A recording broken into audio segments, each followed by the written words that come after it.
Le deuxième module de Flexigène concerne les processus, plus exactement la dématérialisation des processus qu'on rencontre classiquement dans les entreprises, c'est-à-dire les demandes d'achat, les demandes de congés, les demandes de réservation de voitures, de salles, etc. et qui très souvent font l'objet de fichiers Excel qui sont sur le réseau, qu'on vient remplir, imprimer, faire signer, éventuellement rescanner ou mettre dans une bannette. Donc l'idée, c'est de fluidifier tous ces échanges-là avec une dématérialisation du processus et que ça reste simple. Alors, dans le démonstrateur, je suis connecté en tant que simple utilisateur. Dans la partie processus, on voit qu'on a deux possibilités, remplir un nouveau formulaire ou voir les demandes qu'on a déjà effectuées. Alors, si je vais dans remplir un nouveau formulaire, on voit la liste des différents formulaires qui me sont proposés. Alors, si par exemple je vais dans demande d'achat, voilà, j'ai un formulaire qui pour le coup est très simple, dans lequel effectivement je vais remplir des champs. Voilà. Stylo, par exemple. Je peux mettre une pièce jointe éventuellement et j'envoie ma demande. Le fait d'envoyer ma demande fait que les personnes habilitées sur le système vont recevoir un email leur notifiant qu'une demande a été soumise. Moi, en tant qu'utilisateur, je vais retrouver dans ma boîte aux lettres un premier email m'indiquant que effectivement, il y a bien eu une demande qui a été faite. Donc, ok, j'ai la confirmation que ma demande est bien passée.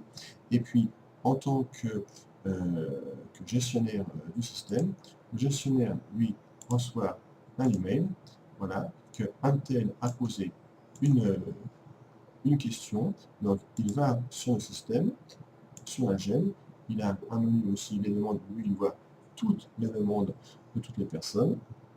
Il voit ma dernière demande avec un état qui est dans l'état juste émis et il peut venir modifier l'état de cette demande en disant voilà, j'accepte ou je refuse. Par exemple, il accepte, il fait envoyer. Et là, cette fois-ci, donc c'est le premier soumissionnaire qui va recevoir un email pour lui notifier qu'effectivement sa demande a été acceptée. Réponse à la demande, votre demande au sujet d'un nouveau stylo est passée dans l'état accepté. Voilà.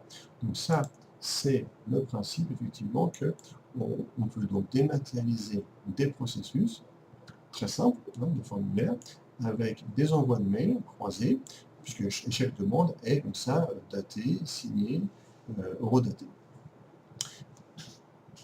Alors, ça, c'est une première étape, hein, les formulaires. Alors, on a ici un nombre d'exemples, autorisation de démarchage, demande de congé, réservation de voiture, etc.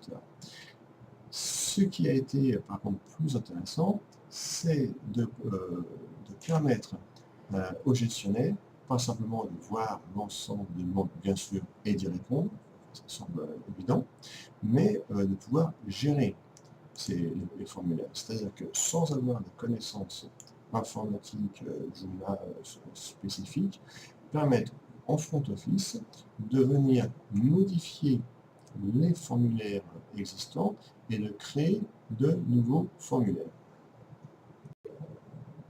Dans cette interface, le gestionnaire a la possibilité d'éditer les formulaires existants en cliquant sur l'icône éditer ici. Alors, si je reprends toujours la même formulaire demande d'achat, je clique sur le bouton éditer et par exemple je vais rajouter un champ de type texte, sachant que je peux avoir toute une typologie de champs différents.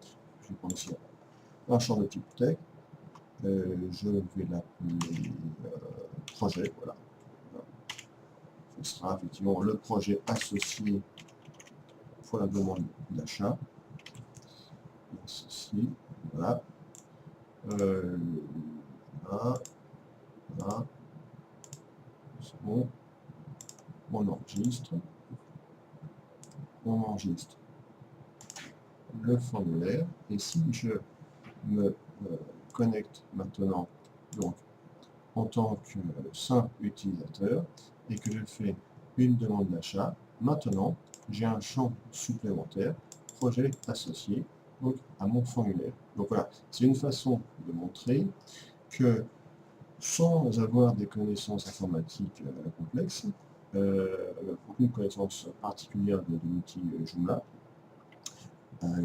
un gestionnaire a la possibilité de rajouter en front des champs très simplement.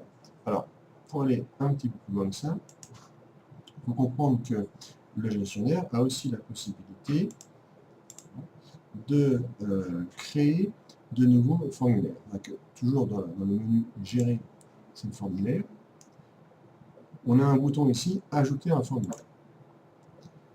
Et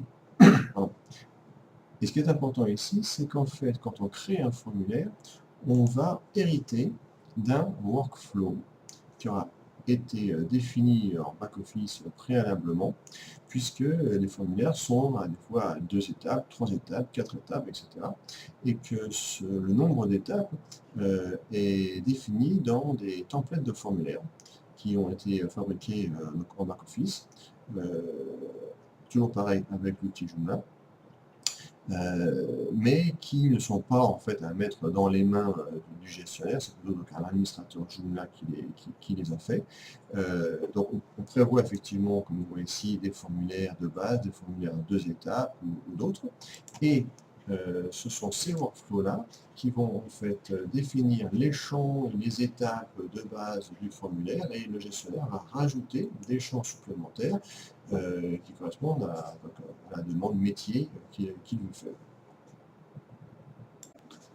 Pour résumer, la solution FlexiGED est une solution de GED open source développée par l'agence web Pulsar qui permet un accès web à vos documents à partir de n'importe quel périphérique connecté à Internet, des systèmes de recherche bien plus efficaces et avancés que la recherche classique sur un nom de fichier, une synchronisation WebDAV avec le serveur de la GED, ce qui permet une utilisation complètement transparente avec les outils bureautiques, des contrôles de version avec une historisation des versions du fichier sans dupliquer, un système de workflow et de gestion de droits très fin au niveau des groupes d'utilisateurs, au niveau des documents qui permettent notamment des mécanismes de notification email sur la création et la modification des documents, des vues personnalisées, et ça c'est un point fort, qui conduisent à des arborescences personnalisées de vos documents sans avoir à modifier l'arborescence physique sur le disque dur. Aussi des mécanismes de dématérialisation de processus, tout cela dans une intégration 100% dans un site web, dans un intranet, dans un extranet, puisque tout cela utilise les technologies open source Joomla.